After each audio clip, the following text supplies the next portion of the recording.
I am the disabled guy with the disabled life. This podcast is going to be about disabled issues and other things that interest me and others from the disabled community. I did this so that people understand what we go through in life and what we do, because a lot of what we do, it is interesting.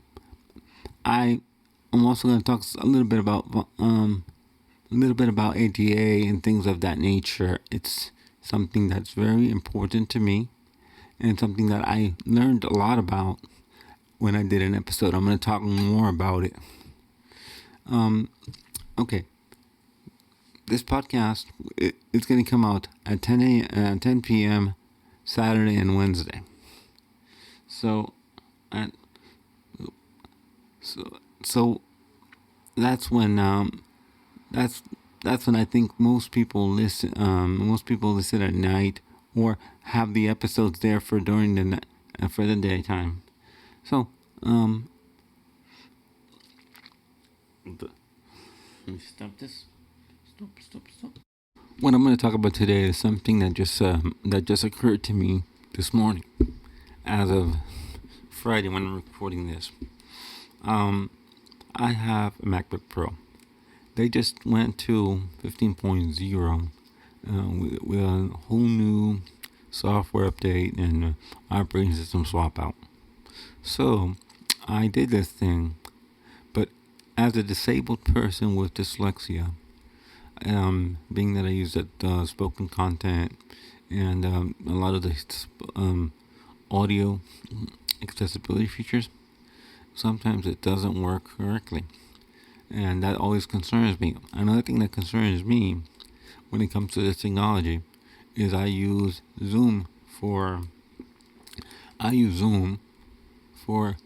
amateur radio exams, and sometimes that thing doesn't work correctly, or another program that we use called Exam Tools doesn't work correctly, and and when that happens, we have to either update such programs or my friend has to come by and fix it, which is an IT guy. It's so frustrating that sometimes they do this and it causes crashes, or something turns off that we don't want it to turn off and it messes it up. So it's so frustrating that we have to deal with this. And a lot of times I can't deal with something today. I can't deal with something because I just can't. It has to read to me. Let me talk about something else happened today. Just happened this morning. Okay, I have a Google Voice phone. Google Voice, what they call Movie Talk. It's an interface between an analog phone and it's basically a voice over IP. That's what it is, voice over IP. So I was pushing something and I accidentally turned on something. I think it was called high contrast conversation or something in accessibility, and that thing rejected. I'm like, oh my god, no. What started all this as a mistake is that I had to put in my code for voicemail again because I was not receiving it. A friend of mine called me yesterday and said I left your voicemail and it did not receive. I'm like, oh no, I didn't receive it. I'm like, this is bad. So I had to put it into my phone. I had to put it in my iPhone because that's what I use as a primary for that, and then that'll work in that case. But I'm just talking about technology issues today because technology issues, sorry, it's just something that concerns me and something I do not like to deal with. But luckily today I was able to by coincidence find a setting and then fix it and turn this thing off, and it started working again. It wasn't being rejected. I was like confused on what was happening. So technology can be a good thing. And another thing I want to mention to you, I think I mentioned this before, but I'm going to go ahead and mention it again. When I first got this recorder, my mom knows this and knows I use it sample sometimes, and I talk about it. If you can hear my background, there's some birds chirping, and it's a additional nice thing to my podcast. I'm hearing in my headset. So let me talk about what I was saying. As a matter of fact, let me explain how it happened. In order for me to take this recording from my how do I yeah the way it works is with the Zoom, Patrick before, and other devices. I believe it all does the same thing. You, I put this in podcast transfer mode. In the way they read it, the way they wrote it was wrong because it says podcast transfer. It doesn't transfer it by itself. You have to go in there. You have to go in there and drag out, and you have to go in there and click on it, open it, because it sees it as a drive. So you have to go in there, open that thing, and then you physically have to drag it out. You physically put it on your desktop, and then go from there. So, okay, that's how it works. So I watched videos and I figured it out. So then, this happened. I got my recorder just during COVID, and I'm like, so one day I'm like, so I asked my mom, would you want me to wait, or you want me to go ahead and do it? Meaning I already had watched the videos and blah blah blah. I had watched the videos and I knew how to do it, where it was just a simple drag out. And she said, no, wait, because I don't want to go back to the Apple Store. I'm like, ugh. I was hoping she would say, go ahead and try it. She didn't say that. She said, okay. So I'm like, okay, so I waited. I had already known that I'm good to go with it.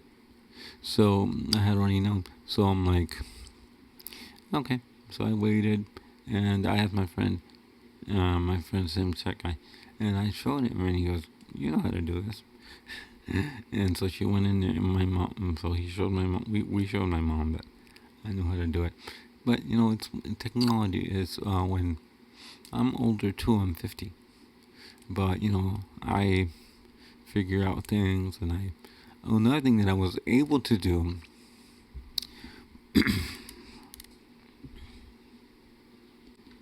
one thing that I needed to do at the beginning, during the exams, the first time my camera did not work, so I'm like, I went in there, watched a video like 4 times, exactly 4 times, and learned how to do it, because a setting was hidden somewhere and I just couldn't find the setting. So what I did do is I finally found it, and what was happening was it was defaulting to another camera that it didn't have.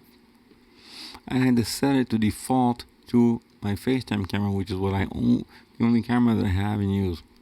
So because of that, it was not working because the wrong camera was selected by the software, by the Zoom software. I'm like, so I think it was no, I don't know if it was a Zoom software or my computer. I think it was my computer. So it's something that I have to do. Another thing that I have to do in order when I do exams, I have to put either headphones in or earbuds in, because I don't want the speaker, my audio, to go over to the exam room, because it's annoying. I wouldn't want them to talk. So I have to put earpods in or headphones in, depending on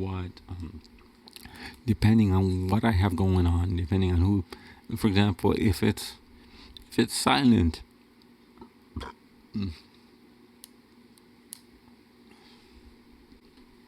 if it's silent and quiet and minimal noise, I will definitely jump in here with earpods, because they're much more comfortable to use and operate, as opposed to these headphones, these noise canceling headphones.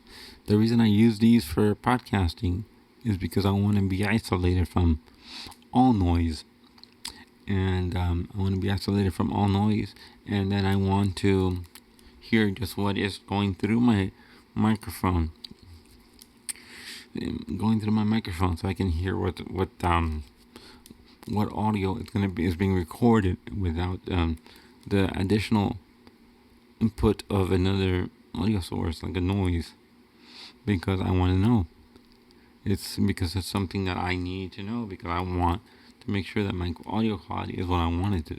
If it is not, if there's audio noise that I cannot handle, I will either have the windows closed, or if it's extreme noise in a couple of days, I've had things where I couldn't do my podcast because I've had construction happening in front of my house because they're burying the power lines. The power company, so they have to come in here, break, and make trenches and do all these things, and they make this ungodly noise for 4 to 5 hours a day, or maybe more. So that's it's something that we have to accommodate. That I can't help. That's something I can't help.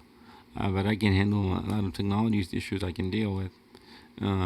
Because as I learn about my computer and the way I do things get better for me. But sometimes ungodly noise like construction noise I cannot deal with that because I cannot do a podcast because it's ungodly crazy for you guys, and I understand that people would not want to listen to that.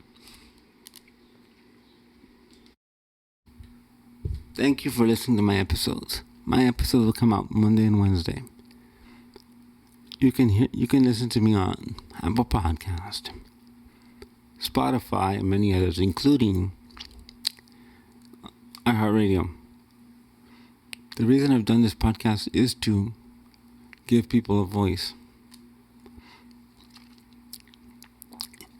because I think that the disabled community is missing a voice, but I am in a unique position of being able to afford minimal equipment to do this. I'm going to give you my email address. My email, if you want to contact me, is ke4key@gmail.com. And I will also, you can also follow me on Twitter, Facebook, at The Disabled Guy, and in a few other places where I put my episodes out on Facebook too. With that, thank you for listening. And once again, I say thank you. Once again, I say thank you for your support, and I hope you continue to listen.